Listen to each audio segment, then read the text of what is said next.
Padre, del Hijo y del Espíritu Santo. Amén. Queridos hermanos, continuamos nuestra explicación de la fe católica, basándonos en el Catecismo de la Iglesia Católica, publicado por el Papa San Pío X. Preguntas 777 a 795 de la satisfacción y de la penitencia. En las charlas anteriores hemos visto que el sacramento de la penitencia fue instituido por Cristo nuestro Señor mismo el día de Pascua, el día de su triunfo sobre la muerte, el demonio y el infierno. Apareció a los apóstoles, sopló sobre ellos diciendo: todo poder me fue dado en el cielo y en la tierra. Reciben el Espíritu Santo, a quienes perdonaré sus pecados quedan perdonados, y a quienes los retienen quedan retenidos. Entonces, el poder de perdonar los pecados, que es un poder divino, fue dado por Cristo mismo a su iglesia. Por lo tanto, no hagamos caso a estos pobres protestantes que no saben nada, que nos robaron la Biblia y con la Biblia nos acusan, pobre de ellos, no entienden nada. San Juan 20, 22, 23. Reciben el Espíritu Santo a quienes los pecados quedan perdonados, a quienes tienen que quedar detenidos. Hemos visto que para hacer una buena confesión hace falta examinar su conciencia sobre los mandamientos de Dios, de la Iglesia, sobre deber de Estado, obligación de Estado. 2, tener dolor de haber ofendido a Dios, arrepentimiento. 3, propósito de no pecar más en adelante, firme propósito de enmienda. 4, acusación de los propios pecados al ministro del Señor, el sacerdote. 5, satisfacción y penitencia. Hoy vemos de la satisfacción y penitencia. Pregunta 777. ¿Qué es la satisfacción que uno debe hacer después de haber pecado? Bien, la satisfacción, que también se llama penitencia sacramental, es uno de los actos del penitente con que desagravía en alguna manera a la justicia de Dios por los pecados cometidos, haciendo las obras que el confesor le impone. Entonces, cuando uno peca, si ofende a Dios, la absolución perdona la pena eterna del infierno. La sangre de Cristo perdona la pena eterna del infierno.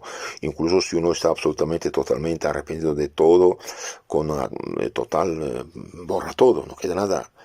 Sin embargo, para la mayoría de nosotros, por desgracia, tenemos que pagar algo a la justicia divina por los pecados cometidos.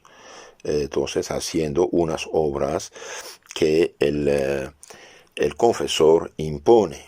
El confesor impone.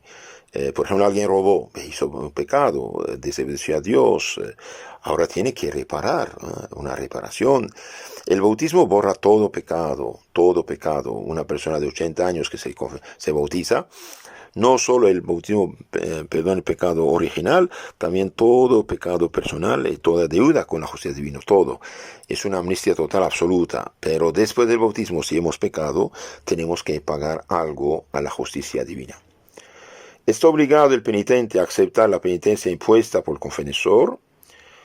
El penitente está obligado a aceptar la penitencia impuesta por el confesor, y si no puede cumplirla, ha de declarárselo humildemente y pedir otra. Entonces la penitencia que da el sacerdote en nombre del Señor, uno tiene que aceptarla y hacerla. Y en caso que no pudiera hacerla, porque no sabe qué hacer, no sabe, por ejemplo, haga la litania de tal santo. Nunca escuché hablar de tal santo, ni misal tiene. Entonces, padre, disculpe, no tengo con qué hacer, no puedo hacerla. Que diga la cosa como es y que le dé otra penitencia, si no puede cumplir la penitencia que le impone. Pero uno debe hacer la penitencia dada por el confesor. Y eso ayuda mucho. ¿Por qué? Porque esto no disminuye nuestro purgatorio. ¿Cuándo hemos de cumplir la penitencia? Entonces, la penitencia de la confesión, ¿cuándo debe cumplirse?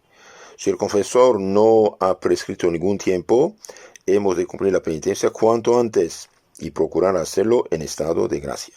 Entonces, si Si el confesor no da ninguna fecha, en general no da fecha el padre. Entonces, cuanto antes hacer su penitencia y hacer en estado de gracia. ¿En qué sentido? En el sentido que si usted hace la penitencia de la confesión teniendo la gracia de Dios, sin perder otra vez el pecado mortal, usted gana más. ¿Por qué? Porque es meritoria. De todos modos, aunque uno caiga en pecado, tiene que hacer la penitencia. Esta penitencia tiene que hacerse. ¿Cuándo hemos de cumplir la penitencia? Dijimos cuanto antes. ¿Cómo hemos de cumplir la penitencia? Hemos de cumplir la penitencia enteramente y con devoción. Enteramente y con devoción. ¿Por qué en la confesión se impone alguna penitencia? En la confesión se impone alguna penitencia porque de ordinario, después de la absolución sacramental que perdona la culpa y la pena eterna, queda una pena temporal que se ha de pagar en este mundo o en el purgatorio. Ese es el problema. Entonces, la absolución borra la pena eterna del infierno, la culpa eterna del infierno, pero queda una pena temporal que uno debe pagar en este mundo o en el purgatorio. Y si no lo hacemos en este mundo, la penitencia adecuada, lo haremos en el purgatorio, lo que es mucho más duro y más penible. ¿Por qué ha querido el Señor perdonar en el sacramento del bautismo toda la pena debida a los pecados y no el sacramento de la penitencia? El Señor ha querido perdonar en el sacramento del bautismo toda la pena debida a los pecados. Entonces dije, una persona de 80 años que se bautiza, todo queda perdonado. Y si este mismo día muere, va derecho al cielo. Sin embargo, no se perdona toda en la penitencia. ¿Por qué?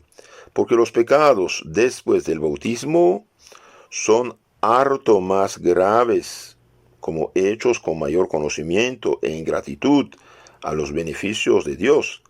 Y también para que la obligación de satisfacer por ellos sirva de freno para no cometerlos de nuevo. Entonces, después del bautismo, no tenemos derecho al pecado. De hecho, nunca lo tenemos. Pero después del bautismo uno debe ser instruido en la fe, conocer el camino de Dios. Y Cristo dijo, el que me ama guarda mis mandamientos. Y bien, no tenemos derecho al pecado y por lo tanto, al pecar con conocimiento, somos ingratos a los beneficios de Dios. Y por eso hay una obligación de satisfacer por esos pecados, y eso sirve también de freno para no cometerlos más. Por ejemplo, en la iglesia primitiva la penitencia era muy dura, súper dura. A veces años de penitencia de pan y agua. Durante años los hacían hacer penitencias antes de absolverlos. Por eso hoy no queda casi nada. Gerson, el rector de la Universidad Católica de París, la Sorbona, decía, prefiero que pase un poco más tiempo en el purgatorio que ir al infierno. Bueno, absuelvo, yo sé que no es suficiente la penitencia que doy, pero mejor que vaya al purgatorio que al infierno. Bueno, entonces, queridos hermanos, hagamos penitencia, y mientras más hacemos penitencias en este mundo, mejor para nosotros y menos purgatorio. Y la mejor penitencia que podría dar un sacerdote es hacer celebrar misas por su salvación, misas de agradecimiento, etcétera. Eso no se da, muy rara vez se da, pero el padre Antonio Royo Marino, uno de los grandes teólogos del siglo XX, decía, es la mejor penitencia que podría dar un sacerdote. Incluso uno puede pedir misas, hacer celebrar misas en acción de gracias por todos los beneficios recibidos y por sus pecados. Esto podría hacerlo uno libremente. Y si uno asiste a esas misas de comulga, mucho mejor. Y si no puede asistir, de todos modos sirve muchísimo. Otra pregunta, ¿podemos satisfacer a Dios por nosotros mismos? Bien, nosotros mismos no podemos satisfacer a Dios por nosotros mismos, pero lo podemos hacer uniéndonos con Jesucristo, quien da valor a nuestras acciones por los méritos de su pasión y su muerte. Entonces, nosotros solos no podemos satisfacer a Dios, lo hacemos en unión con Jesucristo, apoyándonos en los méritos de Cristo. Por eso dije, el que hace celebrar misas, por ejemplo, para sus pecados, bien hace muy bien, en unión con Cristo, paga un montón de purgatorio. ¿Basta siempre la penitencia que impone el confesor para borrar toda la pena debida por los pecados?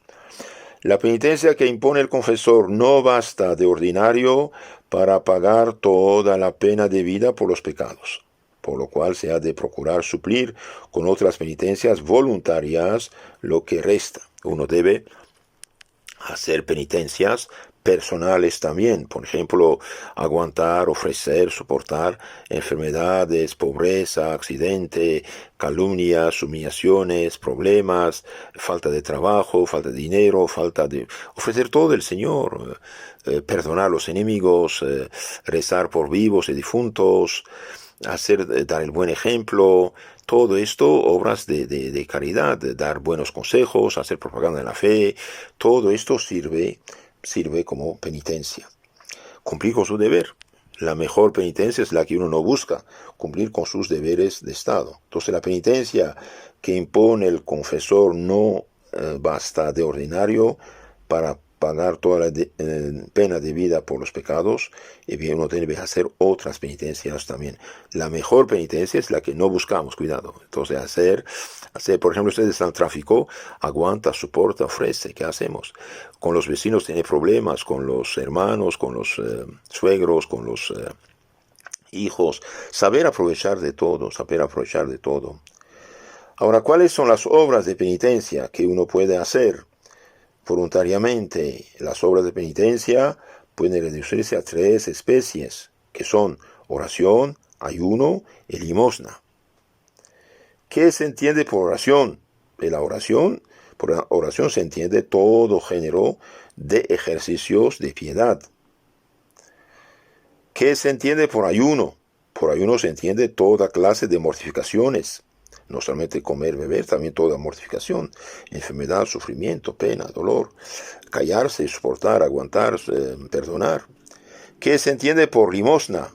Por limosna se entiende toda obra de misericordia espiritual y corporal. Hay 14 maneras de hacer limosna, 7 temporal y 7 espiritual. Las 7 obras de misericordia corporales son visitar a los enfermos, dar de comer al hambriento, dar de beber al sediento, dar posada al peregrino, vestir al desnudo, visitar a los presos, enterrar a los difuntos. Estos son obras de misericordia corporal. Y los misericordia espiritual, muy eficaces también, muy importantes, son enseñar al que no sabe. ¿Y cuántos hoy no saben nada de la fe, de la moral, de los mandamientos, del catecismo? Entonces, enseñar al que no sabe. Por ejemplo, usted, no sé, regala un catecismo, explica el catecismo, lleva niños al catecismo, da un consejo al que no sabe, habla lee una página del catecismo, del evangelio, a los ignorantes, el que no sabe leer, escribir, por ejemplo, o a un enfermo, o a un ignorante, un amigo.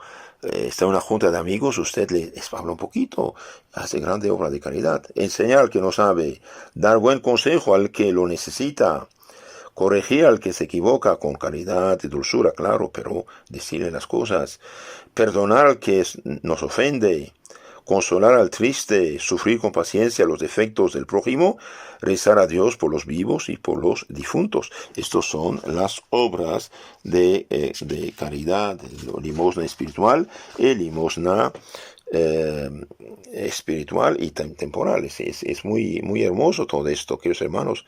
Es muy, muy hermoso. Entonces, ayuno, oración y penitencia ayudan a borrar la deuda que tenemos con la justicia divina. ¿Qué penitencia es más meritoria? ¿La que nos da el confesor o la que hacemos por propia elección?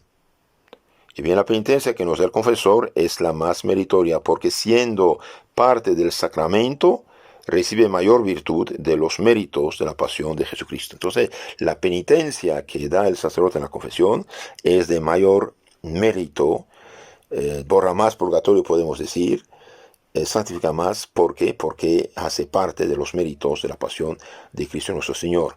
Pero toda penitencia es buena, esto sí, pero esto es un poco más. Pregunta 790. ¿Van inmediatamente al cielo los que mueren después de recibir la absolución, pero antes de haber plenamente satisfecho la justicia divina? No. Van al purgatorio para satisfacer allí la justicia de Dios y purificarse eternamente. Queridos hermanos, hagamos penitencia, no vayamos al purgatorio. El purgatorio es duro, el purgatorio uno sufre, el purgatorio es fuego purificador. Cuidados, los santos dicen, es igual que el infierno de un cierto modo. Solamente allí el purgatorio es para purificar y llevar al cielo, como una persona que hace 10 días no comió nada, no vivió nada, tiene muchísima sed y hambre. Así el alma tiene sed de Dios para ir y dejar ese lugar. Entonces hagamos penitencias en este lugar. Otra pregunta muy interesante: ¿podemos aliviar en sus penas a las almas del purgatorio? Sí, podemos aliviar en sus penas a las almas del purgatorio con oraciones, limosnas, misas, toda suerte de buenas obras, indulgencias y sobre todo, como dije, el santo sacrificio de la misa. Por eso se hacen misas por los difuntos, porque la misa es la oración de Cristo, es el sacrificio de Cristo, es ofrecido por ellos. Y para los que no saben, sépanlo, desde el inicio, en todos los siglos, la Iglesia Madre ha rezado por los difuntos. Nada de manchado entra en el cielo. Dios perdona, pero exige reparación. Entonces, el purgatorio está en la Biblia. El segundo libro de los Macabeos 12, 42, 46. Judas Macabeo hizo una colecta de 12,000 dracmas, dice el texto sagrado, y la mandó comprar ovejas, corderos y hacer sacrificios por los pecados de los difuntos. Esto está en la Biblia. Claro, como Lutero echase este libro de la Biblia falsificada, el pobre protestante no lo tiene en su Biblia, pero ni conoce la palabra de Dios. ¿Qué hacemos? Un hereje no tiene derecho de juzgar a los católicos, que son de la Iglesia Universal Apostólica. Otra pregunta: además de la penitencia, ¿qué otra cosa ha de hacer el penitente después de la confesión? El penitente después de la confesión, además de la penitencia, si ha perjudicado injustamente al prójimo en la hacienda o en la honra, o si le ha dado escándalo, debe lo más pronto posible restituir la hacienda, reparar la honra y remediar el escándalo. Entonces, el que hizo maldades no solamente debe confesar el pecado, también debe hacer reparación. Por el que hizo daño a la hacienda, al dinero, bienes ajenos, tiene que devolver, tiene que reparar. El que calumnió injustamente al prójimo, tiene que reparar la honra. El que dio mal ejemplo, escándalo, tiene que reparar. Por ejemplo, una mujer mal vestida, provocativa, debe cambiar su ropa. Y debe también eliminar sus fotos, etcétera, antiguas, que son escandalosas, eliminarlos en la medida del posible. Si ya no tiene control es otra cosa, pero si puede. Había un señor que había escrito un libro malo en Francia, y después de su conversión, él iba en librerías de viejo, buscar los libros, su propio libro lo compraba y para destruirlo, para que otros no se intoxicara con este libro. Reparar la honra. Hay gente que calumnia, que miente, que ataca a gente inocente. No es correcto, no es correcto.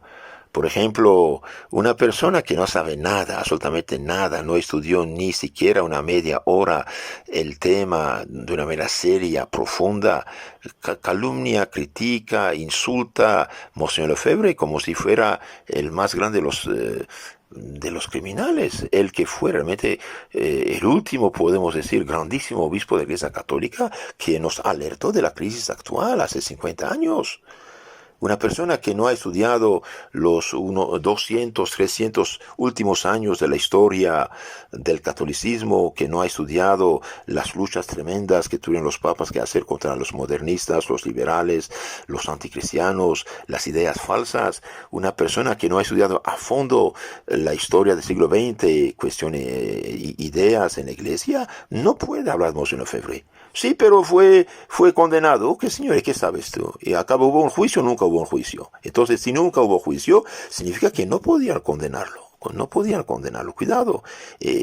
Calumniar al prójimo es grave. Es pecado mortal. Es pecado mortal. Y además una medida disciplinaria no es dogma de fe. Si usted lleva a un moribundo al hospital y pasa 3 semáforos rojos con cautela, ¿no eres un criminal? ¿No eres un borracho? Usted dice, señor juez, si va un moribundo al hospital, en la ambulancia, en lugar de condenarte, tiene que felicitarte. Cuidado. Entonces tenemos que hacer restitución de la hacienda, reparar la honra y remediar el escándalo. Cuidado los periodistas, ¿eh? Los periodistas que publican, que imprimen sin hacer el control necesario de sus afirmaciones, son pecados graves y afectan a la gente en su honra, en su corazón. Otra pregunta, ¿cómo se puede remediar el escándalo que se dio? Se puede remediar el escándalo que se dio haciendo cesar la ocasión de darlo y edificando con palabras y buenos ejemplos a los que se habían escandalizado. Entonces, el que dio mal ejemplo en el pasado, tiene que mejorarse. Por ejemplo, una persona en unión libre es escandalosa, además de ser fornicaria, impura, es escandalosa. Tiene que parar esto, o separarse o casarse, como Dios manda. Una persona que se vestía mal, bien debe parar esto. Una mujer cristiana debe tener el cuello cubierto, los hombros cubiertos, el pecho cubierto, y cuando es sentada las rodillas cubiertas. Nunca debe ir de estos pantalones apretados, sensuales, de licra, de mezclilla, etcétera. Eso no se hace. Uno debe ser cristiano como debe ser. Igual la borrachera, igual, no sé, la unión libre, ya dije, igual pecado de Sodoma y Gomorra. Esto es algo serio. Tiene que, el que hizo escándalo, hacerlo cesar cuanto antes, con buenos ejemplos, buenas palabras, y eliminar el escándalo de su vida. Ahora sí te acusan del pasado y usted ya no lo hace, conteste como Santo Agustín. Bueno, usted me acusa de lo que yo me arrepiento, que ya no hago. Entonces ya no existe esto. Otra pregunta, ¿de qué manera hemos de satisfacer al prójimo cuando le inferimos alguna ofensa? Cuando inferimos al prójimo alguna ofensa, hemos de satisfacerlo pidiéndole perdón y dándole cualquier otra reparación conveniente. Entonces, reparar. ¿Qué fruto produce una buena confesión? Muy interesante. La última. Una buena confesión. 1. Nos perdona los pecados cometidos y nos da la gracia de Dios. 2. Nos restituye la paz y la tranquilidad de la conciencia. 3. Nos vuelve a abrir las puertas del cielo y trueca la pena eterna del infierno en pena temporal. 4. Nos preserva de las recaídas y nos hace capaces del tesoro de las indulgencias. Entonces, la buena confesión nos perdona los pecados cometidos. De enemigos de Dios, esclavos de Satanás, nos hace hijo de Dios y nos devuelve la gracia, la santidad, el Espíritu Santo. Nos hace la paz y la tranquilidad de la conciencia y nos vuelve a abrir la puerta del cielo y cerrar la del infierno. Y la pena eterna que habíamos merecido por nuestros pecados, se cambia en pena temporal que podemos eliminar, satisfacer o en este mundo o en el purgatorio. Y finalmente, algo muy importante que la gente no sabe, la buena confesión, no solo nos perdona los pecados, esto todos lo saben, sino que nos da también fuerzas, energías contra las recaídas, los pecados futuros.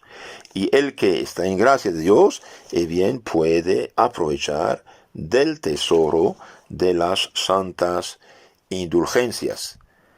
Queridos hermanos, les aconsejo de confesarse regularmente. Como ya lo dije, no tengan miedo. El sacerdote es como el doctor, conoce todos los pecados que hay. como el doctor conoce las enfermedades, está ahí para perdonar, y cuando uno se confiesa es acto de fe y de humildad. Cristo dijo a los sacerdotes: reciben el Espíritu Santo, a quienes perdonan los pecados quedan perdonados, y a quienes retienen quedan retenidos. San Juan 20:23. Y no hacemos caso a estos pobres protestantes que dicen cualquier tontera inventada por su ignorancia. Pobres de ellos, pobres de ellos. Y hoy decir que son iglesias que pueden salvarse donde están es otra mentira, es mentira. Están en gran peligro de perderse. Esperemos que muchos sean de buena fe, de buena voluntad, y que el Espíritu Santo disipa los errores, pero también tratemos de frenar esta falsificación del Evangelio.